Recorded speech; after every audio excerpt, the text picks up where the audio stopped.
Hello students, consider a flattened balloon. I have to fill that balloon with air. For that, I will be using a cycle pump.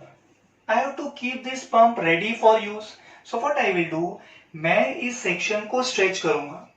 As soon as I do that, this cylindrical vessel is completely filled with air. अब मुझे जो air यहाँ enclosed है उसे balloon में transmit करना है using this valve provided over here. So मुझे सिंपली इस सेक्शन को एक पुश देना होगा समवॉट लाइक दिस. सो जो एयर है जो यहाँ एनक्लोज्ड है वो ये वाल्व के थ्रू बलून में एंटर होगा and that balloon gets bigger all around the size. That balloon gets bigger all around the size. मतलब सब जगह से जो उसका साइज है वो इंक्रीज होने वाला है यूनिफॉर्मली. ऐसा नहीं होगा स्टूडेंट्स कहीं से साइज इंक्रीज हो रहा है कहीं से साइज डिक्रीज हो रहा है. दैट सिंपली मीन्स सब जगह पे जो प्रेशर है वो इक्वल ट्रांसमिट हो रहा है. लेट्स से यहां पे प्रेशर ट्रांसमिट हो रहा है 1.3 यूनिट्स. यहां पे भी उतना ही प्रेशर 1.3 यूनिट्स. यहां पे भी उतना ही बेटा 1.3. यहां पे भी उतना ही 1.3 एंड सो ऑन. सब जगह पे जो प्रेशर ट्रांसमिट हो रहा है वो इक्वली ट्रांसमिट हो रहा है. This is the simplest explanation of Pascal's law. सब जगह पे जो प्रेशर है वो इक्वली ट्रांसमिट हो रहा है. But this is not the entire Pascal's law, right. ये आपको एक बेसिक हिंट देने के लिए मैंने बलून में एयर फिलिंग वाला एग्जांपल दिया.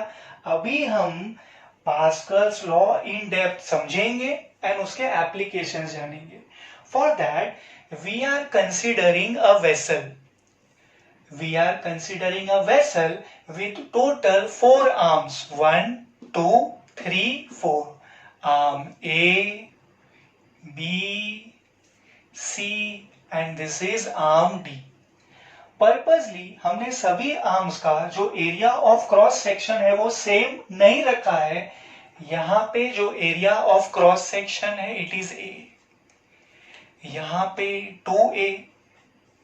Over here it is 3A and यहाँ पे very less, here it is A by 2 students. Okay?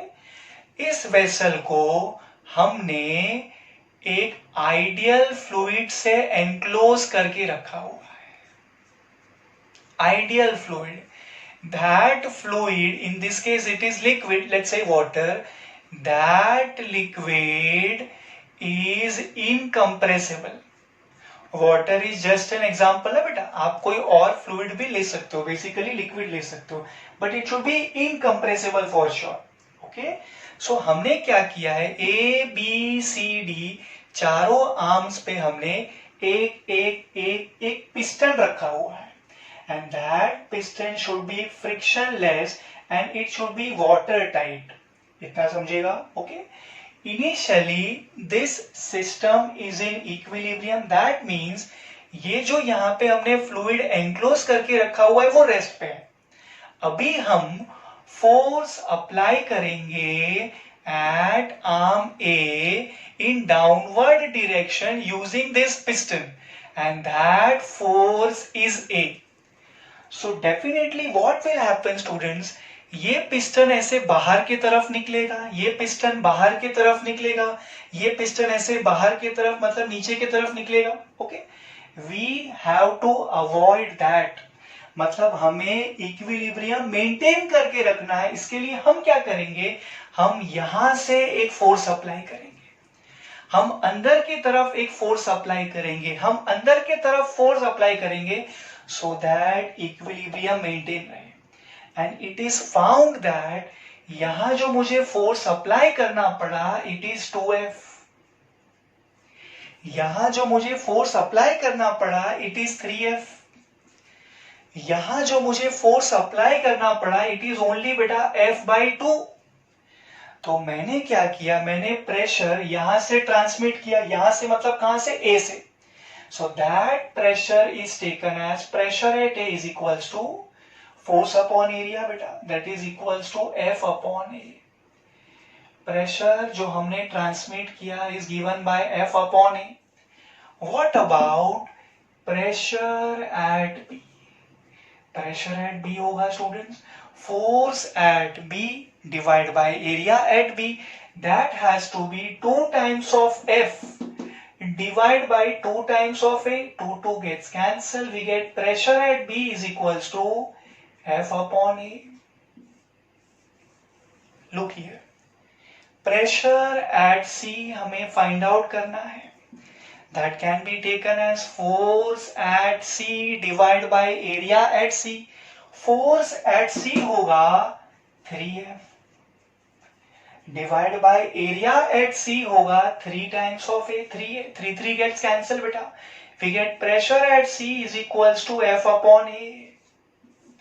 We have one more. Pressure at D is equals to force at D, which is F by 2, the whole upon area at D, which is A by 2. Again 2 gets cancelled. We get F upon A. Pressure at D भी उतना ही है बेटा, F upon A. सो हमने pressure transmit कहां से किया? A से किया. How much is that pressure बेटा? F upon A. कांटाई से वो सेम प्रेशर सब जगह पे हमें मिला. Pressure at B F upon A, pressure at C F upon A, pressure at D F upon A. जैसा हमने बलून वाले केस में एग्जांपल लिया था, सब जगह पे जो प्रेशर है वो इक्वली ट्रांसमिट होगा. Alright, I think by this much explanation we are well prepared to understand the statement of Pascal's law. Pascal's law states that the pressure applied to any part of the enclosed fluid at rest is transmitted equally. Equal ना बेटा सब जगह पे. The pressure applied to any part of the enclosed fluid at rest is transmitted equally and undiminished. मतलब pressure diminish नहीं होगा बेटा, कम नहीं होगा, सब जगह पे same. Right, equally and undiminished to every point of the fluid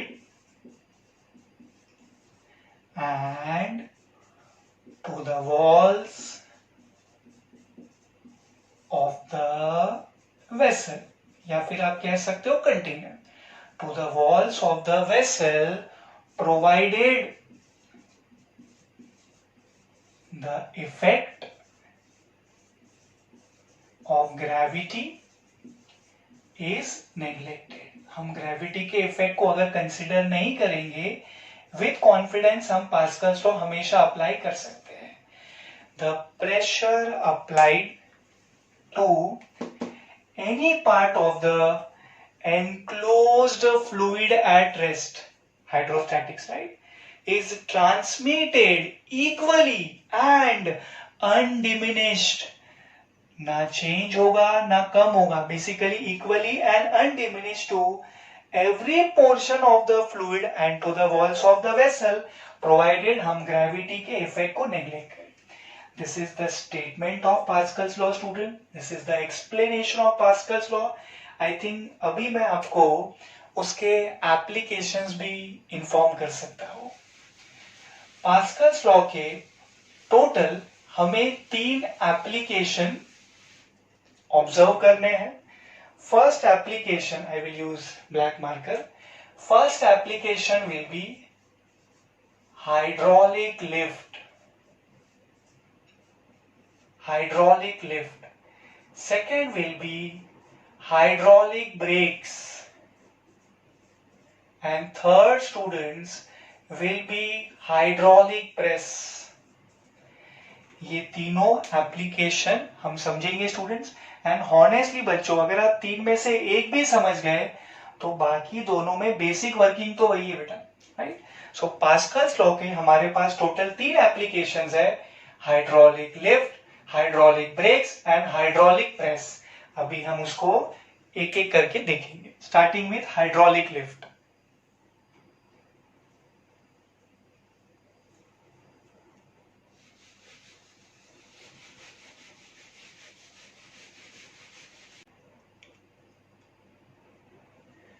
First application of Pascal's law is hydraulic lift. In hydraulic lift, we lift a very heavy object by applying a small force. Sir, small force देके हम very heavy object को lift कर सकते हैं, ये कैसे possible है? You know the answer student, the answer is Pascal's law. Okay, let's see how the working goes. Students, इसे हम कहते हैं input side and this is output side.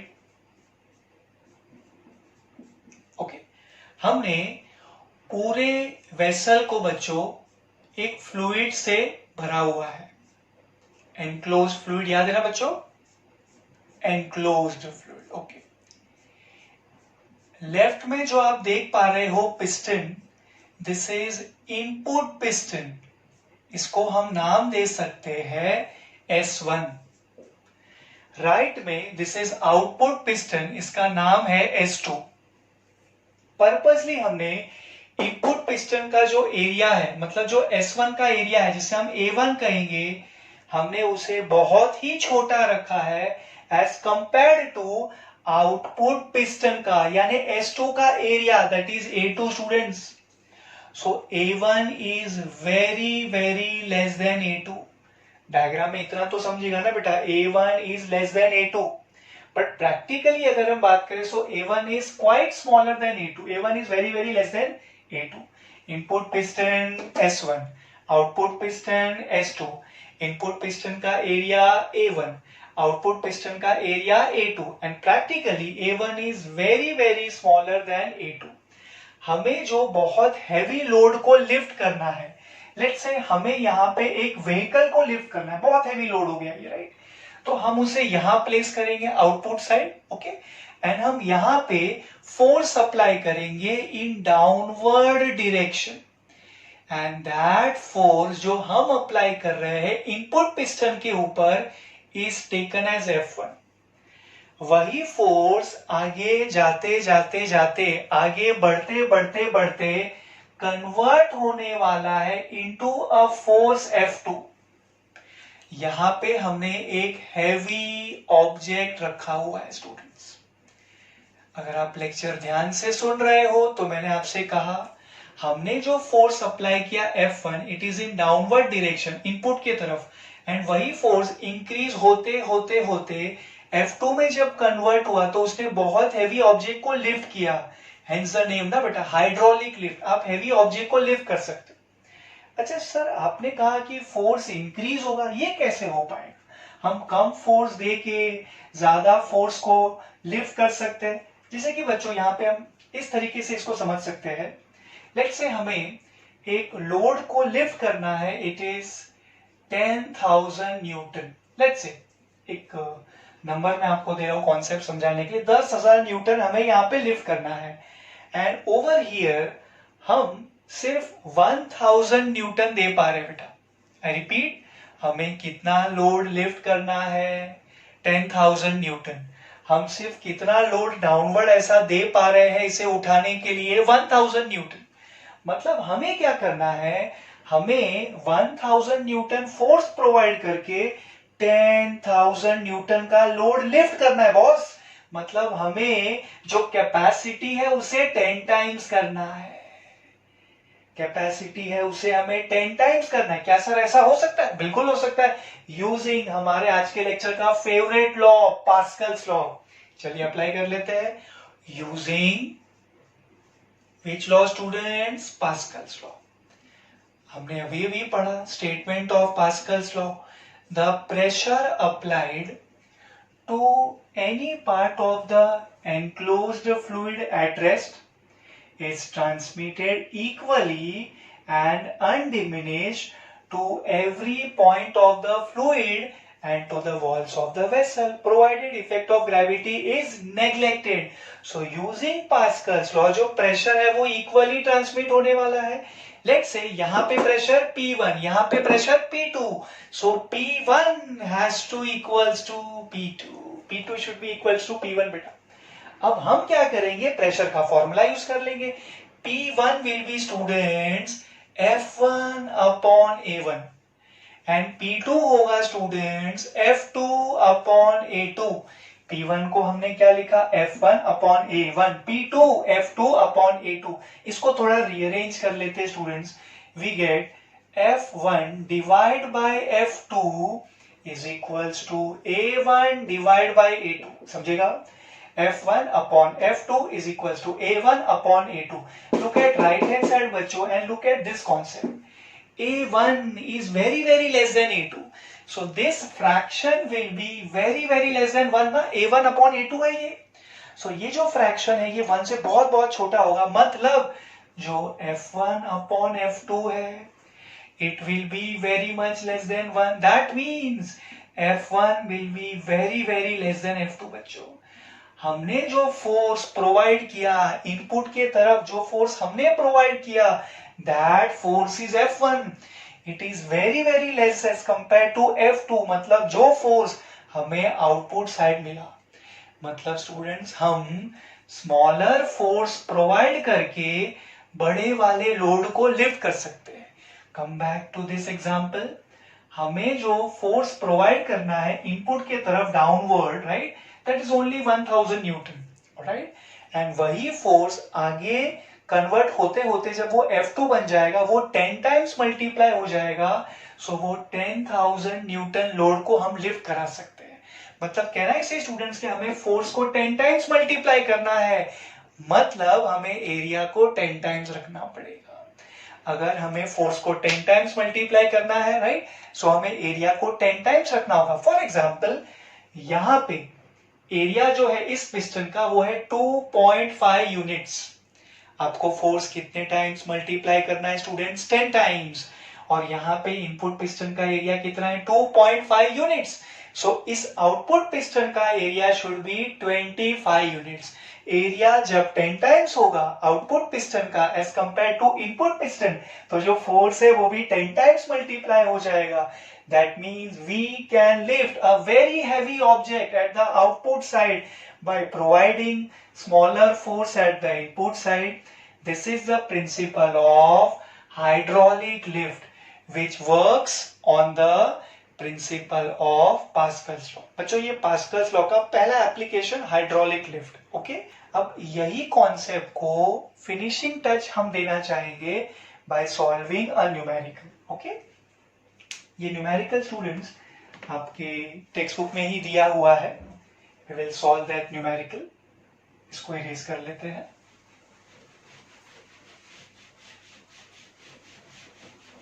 Okay, so that numerical goes like this. In a hydraulic lift, in case you need serial number, 11th question बेटा. In hydraulic lift, बच्चों जैसे समय तुमने देखा हाइड्रोलिक लिफ्ट तुरंत strike होना चाहिए. This is application of Pascal's law. Hydraulic lift first application. The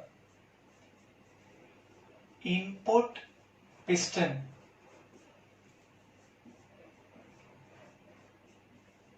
had surface area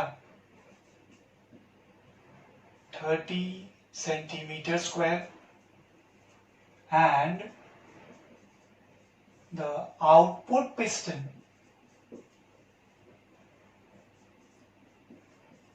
has surface area of 1500 centimetre square. Diagram सामने है, रेफर कर सकते हैं आप. If a force of 25 Newton is applied to the input piston.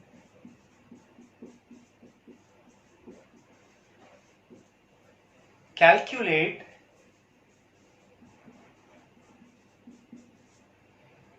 weight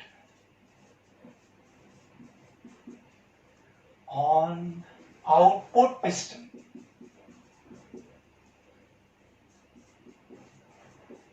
Okay, so question tells you that in a hydraulic lift, input piston has surface area 30 centimeter square. So student, this is A1, right? A1. Area of input piston 30 centimeter square. Okay. आगे students, output piston का surface area बेटा 1500 centimetre square. Output piston का area, यहाँ का area students A2. Okay.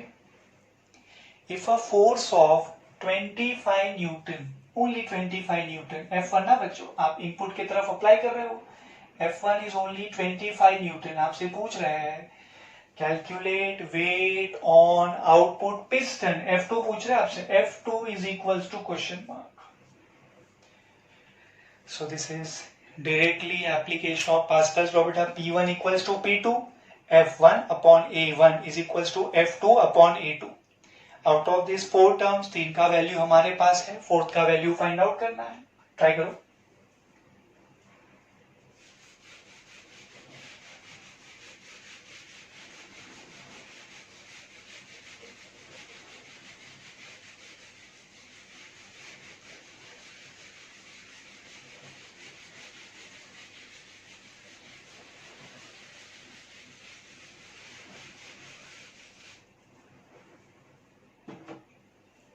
Okay, yes.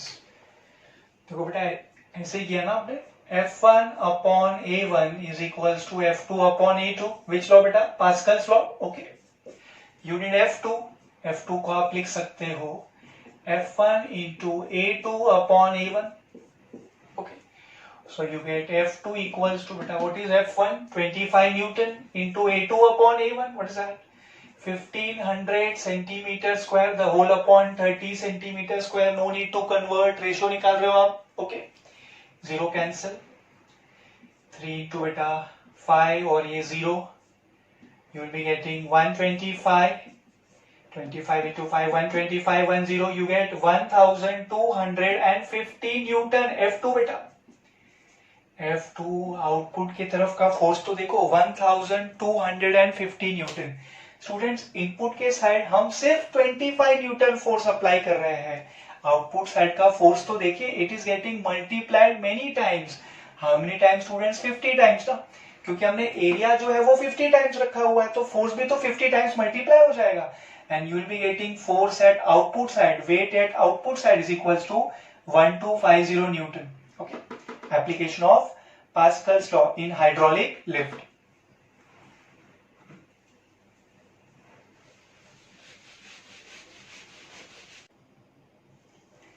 Second application of Pascal's law, hydraulic brakes. Hydraulic brakes consist of a master cylinder whose area of cross section is A1. One end of this master cylinder is attached to a frictionless airtight piston. This piston is connected to the brake pedal of the vehicle. Second end of the master cylinder is filled with oil, that is brake fluid, which is connected through the hydraulic tubes all over to the slave cylinder, slave cylinder, slave cylinder, slave cylinder, having area of cross section A2. It should be carefully noted that A2 should be very much greater as compared to A1. Master cylinder में piston है, slave cylinder में भी piston है. As the name suggest, master cylinder order देगा and slave cylinder को जो order master cylinder ने दिया है उसे ओबे करना होगा. Now we are going to apply a force on the brake pedal. Let's say we apply a force F1 on the brake pedal. Alright? Because of this force F1, what happens?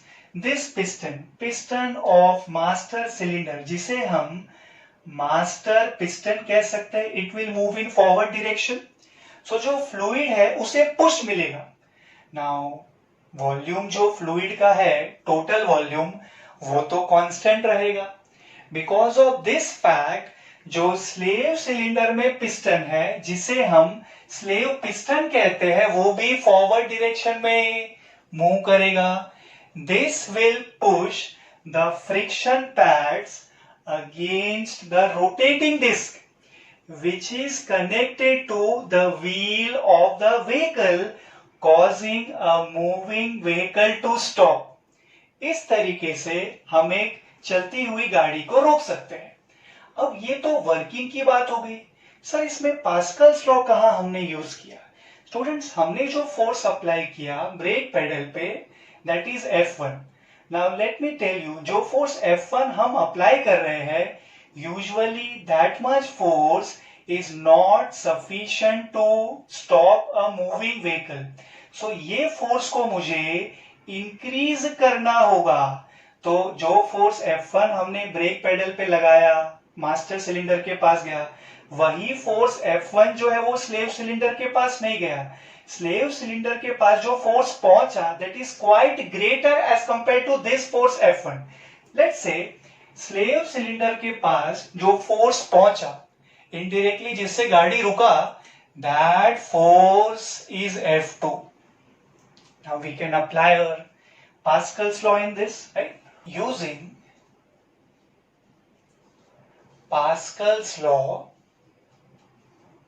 in hydraulic brakes. As per Pascal's law, the pressure applied to any part of the enclosed fluid at rest is transmitted equally and undiminished to every point of the fluid and to the walls of the vessel. Master cylinder पे जो pressure generate हो रहा है, let's say P1, and slave cylinder पे जो pressure generate हो रहा है, लेट्स से P2, ये दोनों प्रेशर इक्वल है एज पर Pascal's law. P1 equals to P2. P1 can be taken as F1 upon A1 and P2 can be taken as F2 upon A2. P2 is equals to F2 upon A2. Rearrange करते हैं इसे. F1 upon F2 is equals to A1 upon A2. Look at right hand side.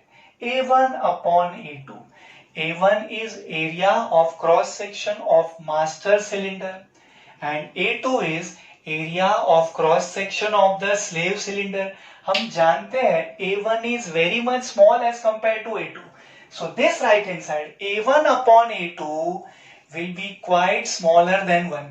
That means F1 upon F2 भी तो very smaller than 1 होगा. That means F1 is very less than F2. That means F2 is very much greater as compared to F1.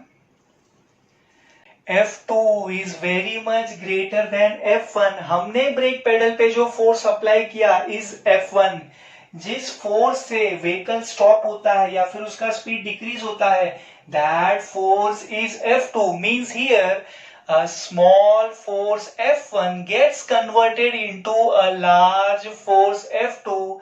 This is the entire working of hydraulic brake, जिसके help से हम एक moving vehicle को stop कर सकते हैं या फिर उसके स्पीड को डिक्रीज कर सकते हैं.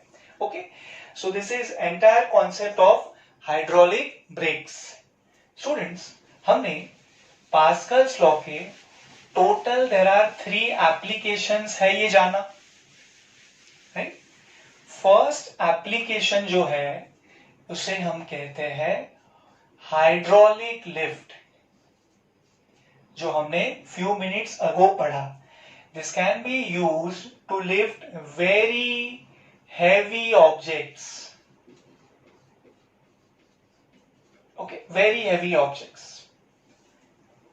हमने पूरा उसका वर्कआउट करके भी समझा पास्कल्स लॉ कैसे यूज करना है. Second application of Pascal's law is hydraulic brakes. ये रहा आपके सामने, रिसेंटली इसको समझा. इसको हम ऑटोमोबाइल में यूज करते हैं.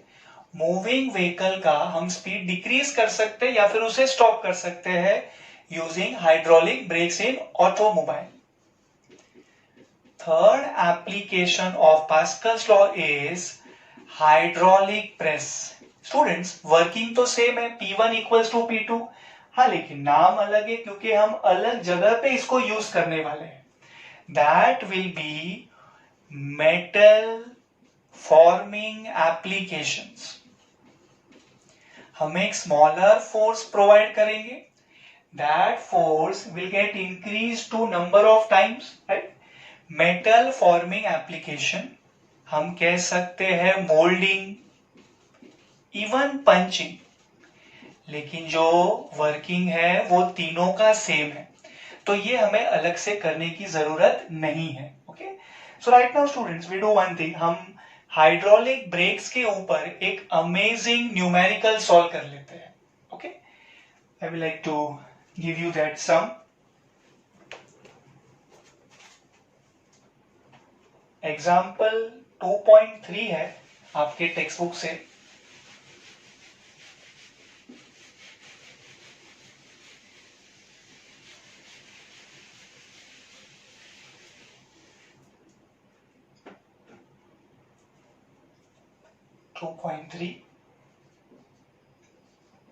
A hydraulic brake system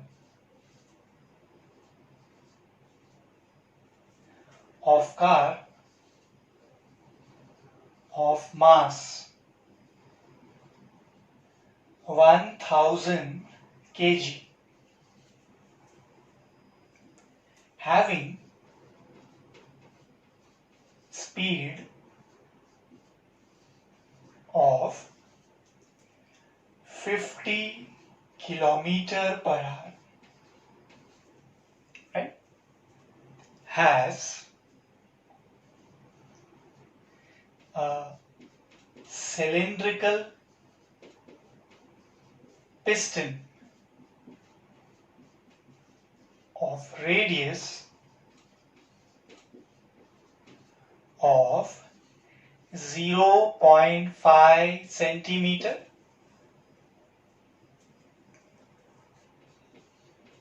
The slave cylinder has a radius of 2.5 centimeter. If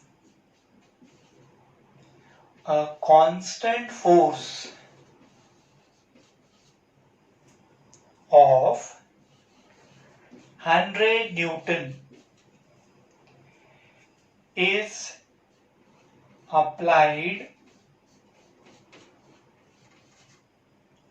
on the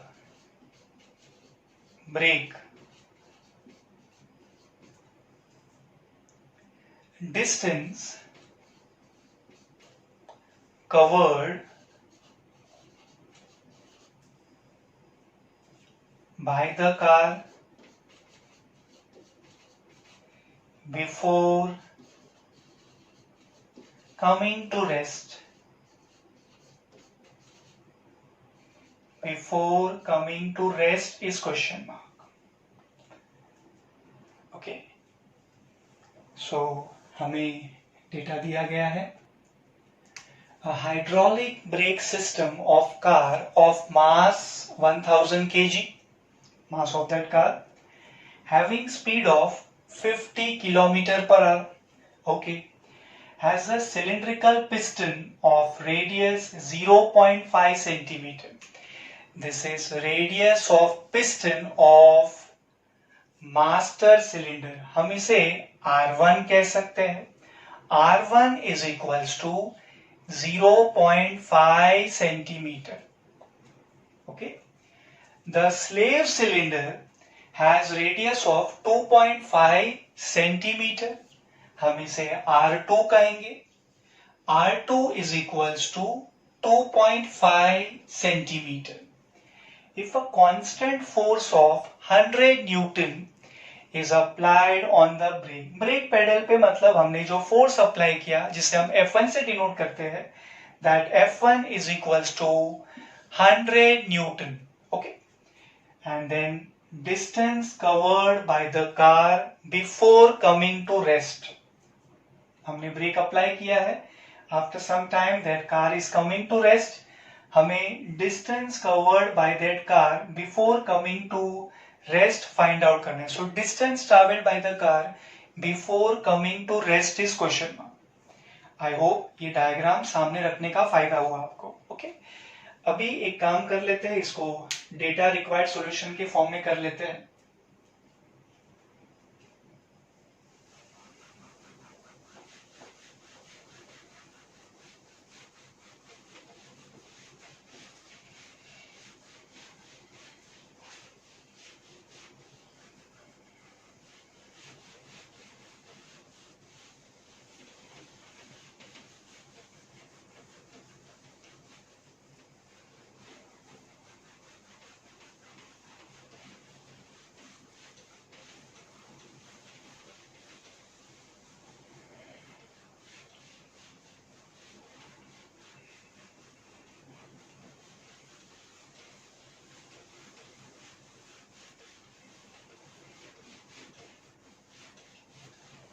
Okay, so hydraulic brake system of car of mass 1000 kg, data mass m 1000 मैं लिख रहा हूँ 10 raised to 3 kg. Okay, having speed of 50 kilometre per hour. Initial speed है बेटा u 50 kilometre per hour. Okay. Then cylindrical piston हमने recently discuss किया. This is R1. This is for master cylinder, right? 0.5 centimeter. Then we have R2. This is for slave cylinder. 2.5 centimeter. आगे If a constant force F1 ना बच्चों, ये हमने brake system पे apply किया, मतलब मास्टर सिलेंडर के ऊपर, which is 100 न्यूटन. आप कह सकते हैं 10 raised to 2 Newton, whatever is convenient for you. Applied on the brake. We have to find out distance covered by the car. So requirement before coming to rest. Requirement beta. Distance covered. S is equals to question mark. Okay. So right now we are interested in applying Pascal's law in this. Using Pascal's law in this numerical based upon application of hydraulic brake, P1 is equals to P2. That means F1 upon A1 is equals to F2 upon A2. Our requirement is F2 right now. हम कह सकते हैं F2 is equals to, F2 as it is रखिए आप, F1 into A2 upon A1. Right? So F1 का value हम substitute कर सकते हैं. A2 upon A1 डायरेक्टली नहीं दिया बेटा, सिलिंड्रिकल पिस्टन है, so area of cross section हम लेंगे pi R square. So A2 will be pi R2 square divided by A1 will be pi R1 square. Pi gets cancelled. So we get F1 the whole into R2 divided by R1 the whole square. Left hand side I have F2. So we get F2 ka formula. We can substitute those values now. F2 will be equals to, students, F2 will be F1, which will be 10 raised to 2 Newton into R2 divided by R1 the whole square. R2 upon R1 बेटा 2.5 divided by 0.5 कितना होगा ये 5. उसका आपको square करना है. You will get 25. ठीक है ना. सो ये फोर्स F2 हम कह सकते हैं it has become 2500 newton. Okay, so हमने अप्लाई करते समय थ्योरी में समझा हम एक स्मॉल फोर्स को बड़े फोर्स में कन्वर्ट कर सकते हैं, सही है ना। 100 न्यूटन अप्लाई किया, वो इंक्रीज होते होते हो गया students 2500 newton. This is an amazing application of our Pascal's law. Okay, but क्या मैं कहूँ कि सम खत्म हो गया? बिल्कुल भी नहीं, हमें तो distance travelled by the car ढूंढना है before coming to rest. Okay, so students F2 के हेल्प से मैं रिटार्डेशन ढूंढ लूंगा। सर रिटार्डेशन यूजुअली तो हम एक्सीलरेशन ढूंढते हैं। स्टूडेंट्स आपने ब्रेक लगाया है ना व्हीकल में, right? So that vehicle, in this case I think it is car, that car will come to rest. So acceleration बोलते समय ठीक है, बट हो रहा है बेटा रिटार्डेशन। तो रिटार्डेशन कहिए बेटा, how much is that? A2। Acceleration क्या होता है students? Force upon mass. Force upon mass, मैं आपको याद दिला दूं, force is equal to mass into acceleration. So acceleration will be force upon mass, ठीक है। फोर्स विल बी F2 बेटा, F2 divide by m। Okay, so A2 will be F2 divide by m। F2 second force 2500 newton divide by what about mass 10 raised to 3 kg और you से 1000 kg। बेटा ये हो जाएगा 123 यानी 2.5। सो हमें acceleration A2 मिला 2.5 metre per second square with a negative sign. Retardation बच्चों नेगेटिव साइन, आप स्टार्टिंग से ही नेगेटिव साइन डालिए टू अवॉइड कंफ्यूजन। ओके, तो जो रिटार्डेशन है बच्चों A2 वो है 2.5 मीटर पर सेकेंड स्क्वायर, या फिर आप कह सकते हैं जो एक्सीलरेशन है वो है -2.5 metre per second square. I repeat, retardation किसी ने पूछा तो आप क्या बोलेंगे? 2.5 metre per second square retardation, 2.5 metre per second square. किसी ने एक्सीलरेशन पूछा तो आप क्या बोलोगे? Minus of 2.5 metre per second square. I hope that is clear. So students हमारे पास A2 है -2.5 मीटर पर सेकेंड स्क्वायर, हमारे पास इनिशियल स्पीड है, हमारे पास फाइनल स्पीड है क्या? बिल्कुल, that car is coming to rest ना student. So we get v is equals to 0। आप u के पास ही लिख दो v इज इक्वल्स टू 0, गाड़ी रुक गया बेटा, v is equals to 0। I think now we can go for application of those kinematical equations. Okay, देखते हैं तीनों काइनेमेटिकल इक्वेशन में कौन सा हमारे केस में परफेक्ट होगा। ये मैं इरेज कर रहा हूं बेटा।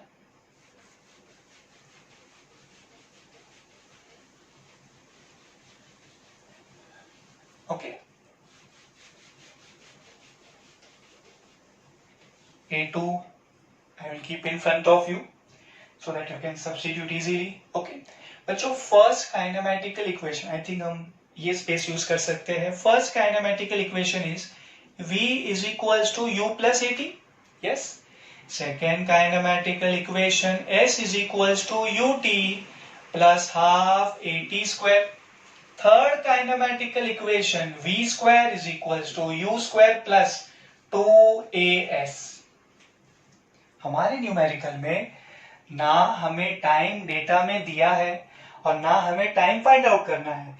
सो इससे बड़ा हिंट क्या दूं? दैट हमें थर्ड काइनेमेटिकल इक्वेशन यूज करना है, v square is equals to u square plus of 2as। तो चलिए थर्ड काइनेमेटिकल इक्वेशन यूज कर ले। उसके पहले एक छोटा सा टास्क परफॉर्म करना होगा students. Kilometre per our unit थोड़ी चलेगा, हमें तो मीटर पर सेकेंड चाहिए। सो हम u को लिख लेंगे इनिशियल स्पीड को 50 into 5 by 18 we will be getting in terms of meter per second.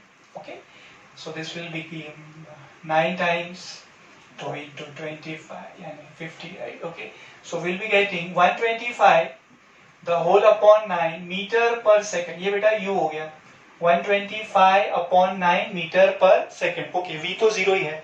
Okay, तो चलिए भाई थर्ड काइनेमेटिकल इक्वेशन यूज करने का perfect timing, v square is equals to u square plus 2as। v square बच्चों 0 का square, that car comes to rest, is equals to u square यानी 125 upon 9 the whole square plus of 2 into जो a है वो है -2.5 metre per second square, right, and distance s हमें calculate करना है। सो यहां से हमें मिल जाएगा, ये हो जाएगा बेटा 5 times of s is equals to 125/9 the whole square. Solve कर लो बेटा, आपको s मिल जाएगा।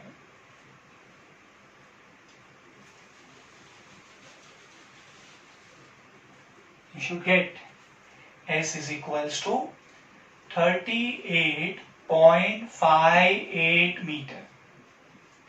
इस क्वेश्चन को इंपॉर्टेंट मार्क करना बेटा।